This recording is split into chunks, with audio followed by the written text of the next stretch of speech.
Être intelligent devrait être un atout dans tous les aspects de la vie, mais paradoxalement, de nombreuses personnes brillantes rencontrent des difficultés à s'intégrer socialement. Loin de faciliter les relations, l'intelligence peut parfois créer des barrières invisibles. Ceux qui possèdent un esprit vif et analytique ressentent souvent un décalage dans leurs échanges. Leurs idées paraissent trop complexes, leurs réflexions trop profondes, et leurs interlocuteurs peuvent les percevoir comme prétentieux, même sans intention de l'être. Au lieu de rapprocher, l'intelligence peut éloigner, car peu de personnes sont prêtes à suivre une pensée qui dépasse leur cadre habituel. Ce phénomène s'explique par le fait que la société valorise davantage la connexion émotionnelle que la capacité intellectuelle. Les individus moyens s'adaptent plus facilement aux interactions sociales car ils partagent des références et un langage commun avec la majorité. En revanche, les personnes très intelligentes ont souvent l'impression de parler une langue différente, ce qui peut rendre leurs conversations frustrantes et leurs relations superficielles. Ce décalage constant finit par pousser beaucoup d'entre eux à s'isoler ou à limiter leurs interactions pour éviter de se sentir incompris. Schopenhauer avait déjà remarqué que ce schéma n'était pas une exception, mais une règle universelle. À travers l'histoire, de nombreux grands penseurs ont été marginalisés, non pas en raison de leur caractère, mais simplement parce que leur intelligence les rendait différents. Dans un monde où l'acceptation sociale repose sur la similitude, toute divergence intellectuelle peut être perçue comme une menace. C'est pourquoi, pour beaucoup de personnes brillantes, la solitude n'est pas un choix, mais une conséquence naturelle de leur façon de penser. Arthur Schopenhauer observait que l'intelligence agit comme un miroir reflétant les faiblesses des autres. Lorsqu'une personne brillante entre dans une conversation, son simple raisonnement peut mettre en évidence les lacunes intellectuelles de son entourage. Même sans arrogance ou volonté de supériorité, sa présence seule peut rappeler aux autres leurs propres limites. Cette prise de conscience, souvent inconsciente, crée un malaise profond. Au lieu d'admirer cette intelligence, beaucoup préfèrent la rejeter, car elle confronte à une réalité inconfortable, celle de nos propres insuffisances. Cette dynamique explique pourquoi les individus intelligents ne sont pas toujours les plus appréciés socialement. Contrairement à la richesse ou à la beauté, qui sont souvent enviées mais rarement dénigrées, l'intelligence suscite une réaction plus ambiguë. D'un côté, elle fascine, de l'autre, elle dérange. Personne ne veut se sentir inférieur, et côtoyer quelqu'un de nettement plus intelligent force à une comparaison involontaire. Pour beaucoup, cette comparaison est douloureuse, car elle met en lumière des limites qu'ils préféreraient ignorer. Plutôt que de reconnaître cette gêne, ils projettent leur inconfort sur l'autre, en le trouvant trop sûr de lui ou déconnecté des réalités. Schopenhauer considérait ce rejet comme un mécanisme de défense naturel. Lorsqu'une vérité nous dérange, notre premier réflexe est rarement de l'accepter, mais plutôt de la contourner ou de l'attaquer. Cela explique pourquoi certaines personnes préfèrent se moquer de l'intelligence ou la minimiser au lieu de la reconnaître. Les grandes idées, les pensées profondes et les vérités complexes ne sont pas toujours bien accueillies, non pas parce qu'elles sont fausses, mais parce qu'elles dérangent l'équilibre fragile de l'ego humain. Il est fascinant de constater que la société accepte et valorise certaines formes de supériorité, mais en rejette d'autres. La richesse attire l'admiration, la beauté suscite l'envie, la force physique inspire le respect. Pourtant, l'intelligence, lorsqu'elle dépasse la norme, provoque souvent méfiance et rejet. Pourquoi cette différence ? Parce que la beauté et la richesse ne remettent pas directement en question l'estime de soi des autres, alors que l'intelligence, elle, force à une comparaison inconfortable. Lorsqu'un individu est exceptionnellement beau ou riche, son succès peut être perçu comme une aspiration. On peut rêver d'atteindre un jour ce même niveau, même si cela reste improbable. En revanche, face à une personne d'une intelligence largement supérieure, il n'y a pas de telle illusion. On ne peut pas apprendre à être un génie de la même manière qu'on peut accumuler de l'argent ou soigner son apparence. Cette prise de conscience peut déclencher un sentiment de frustration ou de rejet, car elle met en évidence une différence irréductible. C'est pourquoi l'intelligence n'est pas glorifiée de la même manière que d'autres qualités. Elle ne crée pas de fascination collective comme la célébrité ou la réussite financière, mais un malaise diffus. Plutôt que d'être célébrée, elle est souvent ignorée, minimisée ou perçue comme une menace. Ce paradoxe explique pourquoi tant de personnes brillantes se retrouvent isolées, non pas à cause d'un manque d'aptitude sociale, mais parce que leur simple présence remet en question le confort intellectuel de ceux qui les entourent. Pendant longtemps, Le rejet social de l'intelligence a été considéré comme une simple question d'ego ou de culture. Pourtant, les découvertes en neurosciences montrent que cette réaction a des bases biologiques profondes. Des études ont révélé que lorsque nous nous sentons intellectuellement inférieurs à quelqu'un, les mêmes zones du cerveau associées à la douleur physique s'activent. En d'autres termes, être confronté à une intelligence nettement supérieure peut littéralement blesser. Ce phénomène est lié à l'amygdale, une structure cérébrale qui joue un rôle clé dans la détection des menaces.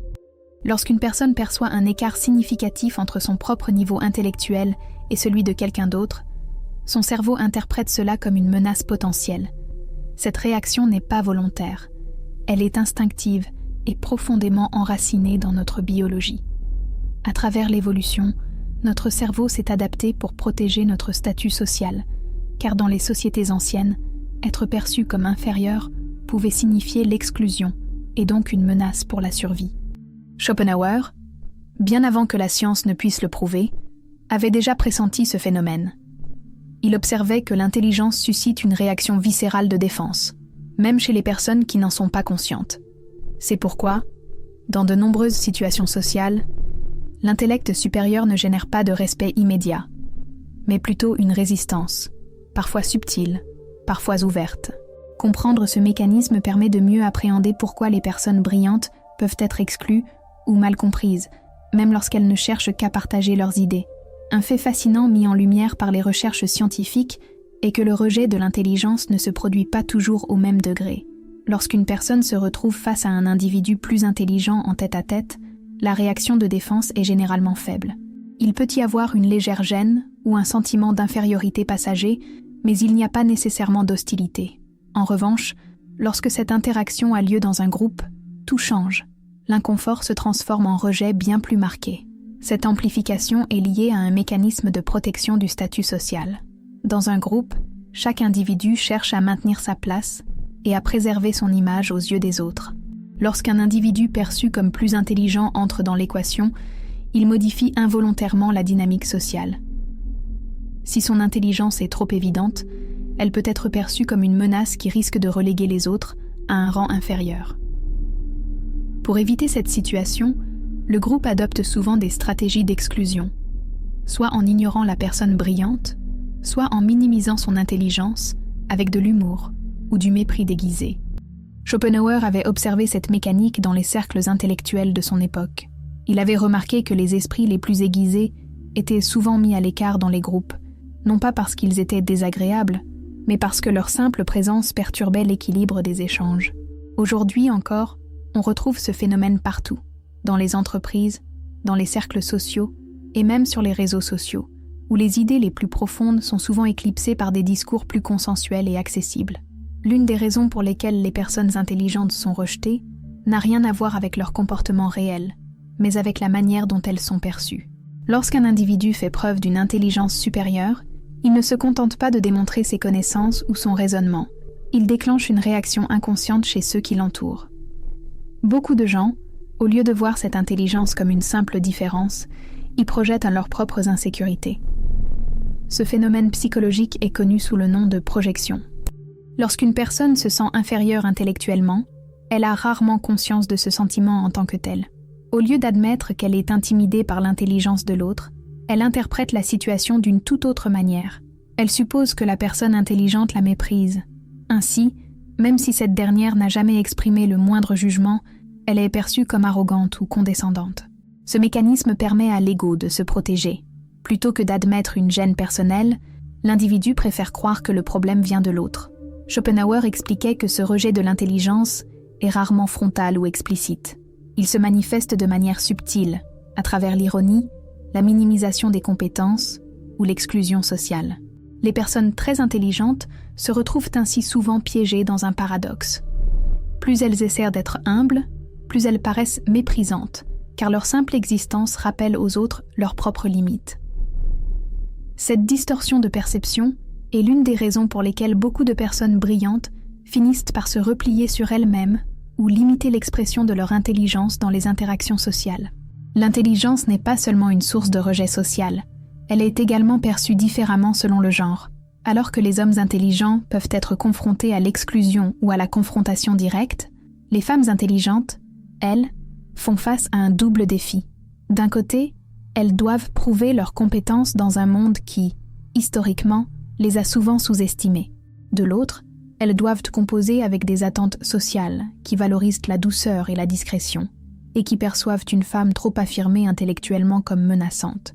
Les études psychologiques montrent que les femmes intelligentes subissent un phénomène appelé compensation entre compétence et sympathie. Plus une femme est perçue comme compétente, moins elle est jugée sympathique.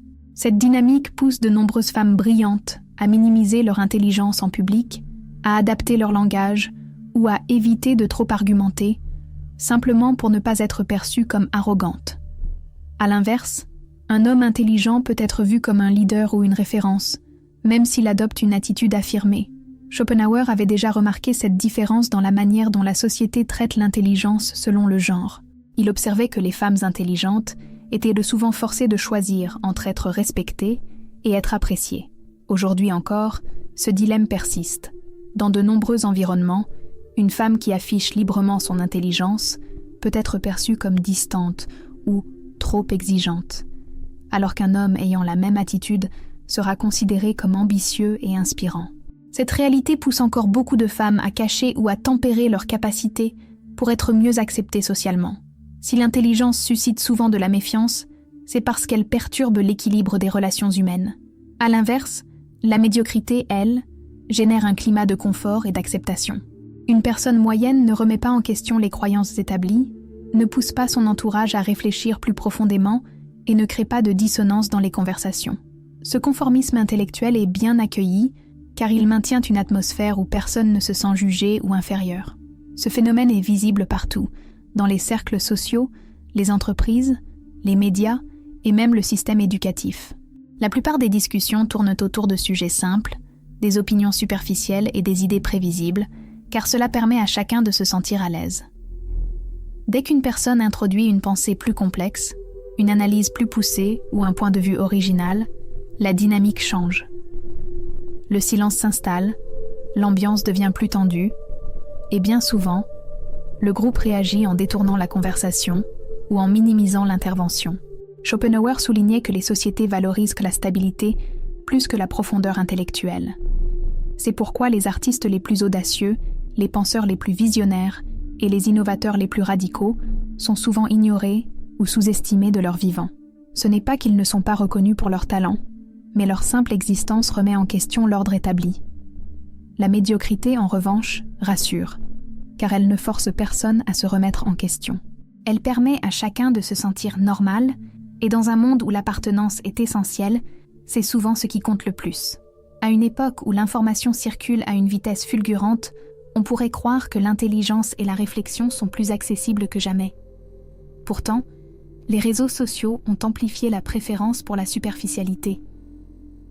Les idées simples, les phrases courtes et les contenus légers sont ceux qui deviennent viraux. À l'inverse, les analyses approfondies, les débats complexes et les réflexions nuancées peinent à capter l'attention du grand public. Pourquoi ? Parce que la profondeur intellectuelle demande un effort, et l'effort est rarement récompensé dans un monde où tout doit être instantané. Le cerveau humain est naturellement attiré par ce qui est facile à comprendre et rapide à consommer. Les algorithmes des plateformes sociales exploitent ce biais en mettant en avant des contenus simplistes et émotionnels plutôt que des réflexions élaborées. Il est plus engageant de partager une phrase percutante et facile à assimiler que de prendre le temps de lire et comprendre une idée plus subtile. Cette tendance crée un cercle vicieux.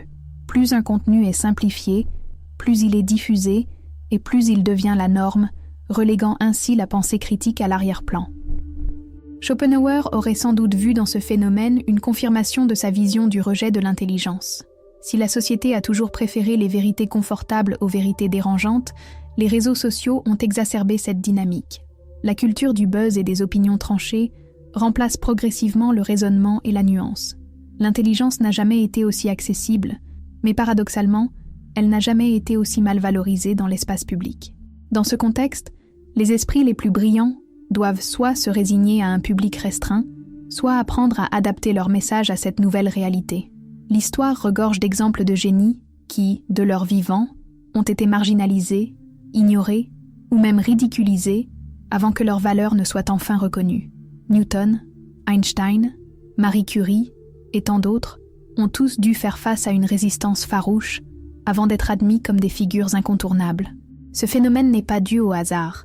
Les idées révolutionnaires, par nature, dérangent l'ordre établi. Lorsqu'un individu apporte une perspective nouvelle ou remet en cause des certitudes, il devient une menace pour ceux qui trouvent du confort dans le statu quo. Ce rejet n'est pas toujours explicite. Il peut prendre la forme d'une indifférence feinte, d'une minimisation des découvertes ou même d'un mépris déguisé. Ceux qui sont en avance sur leur temps doivent souvent affronter une double épreuve, non seulement l'incompréhension, mais aussi la solitude. Ce n'est que lorsque les mentalités évoluent, parfois des décennies plus tard, que la reconnaissance arrive enfin. Malheureusement, pour beaucoup, cette reconnaissance survient bien après leur disparition, comme si la société ne pouvait accepter l'innovation qu'à une distance sécurisante. Schopenhauer voyait dans cette dynamique une loi sociale presque inévitable. Il affirmait que toute vérité passe par 3 étapes.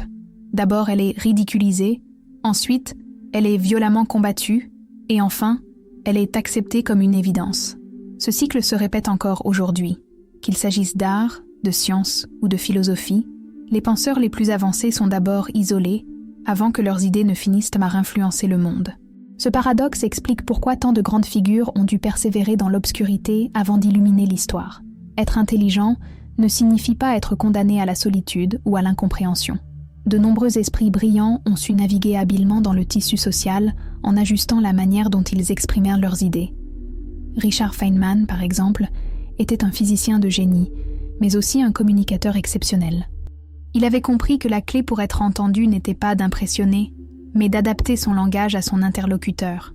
Plutôt que de montrer sa supériorité intellectuelle, il transformait ses explications en récits captivants, rendant ainsi le savoir accessible sans paraître condescendant. Cette capacité à moduler son intelligence est essentielle. Ada Lovelace, souvent considérée comme la première programmeuse de l'histoire, savait que les idées trop avancées peuvent être rejetées si elles ne sont pas introduites progressivement.